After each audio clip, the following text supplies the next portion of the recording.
If you've been to a European football game before, you'll have noticed them. Loud, mostly young, and occasionally violent organised groups of fans that frequently clash with rival fans before games, the hooligans. But did you know that hooligans are not a modern phenomenon?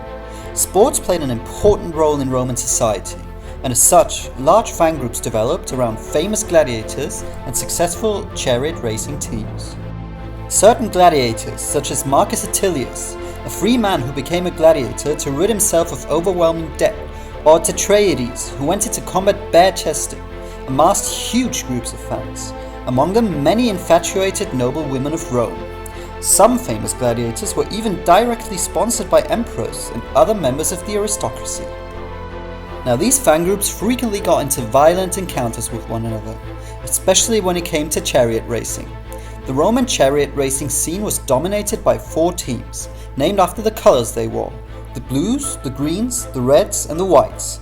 A narrow win by one team over another during a race would often result in a violent brawl, with several fatalities on both sides. Hooligan violence escalated most significantly in the Eastern Roman Empire in the year 532 AD during the reign of Emperor Justinian the Great, who was a supporter of the blues in his youth.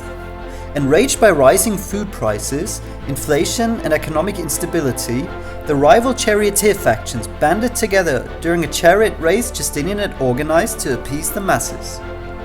Under the leadership of the Greens and Blues, they began to riot against the emperor, demanding the dismissal of 3 of his ministers. Justinian was so overwhelmed by the violence that he initially decided to flee the city, but he was held back by his shrewd wife Theodora. In the end, Justinian decided to crush the hooligan revolt through military means, commanded by his trusted general Belisarius, leaving some 30,000 protesters dead after 2 days of fighting. Now, as always, thank you for watching, and please let us know what topics you'd like to see covered in the future.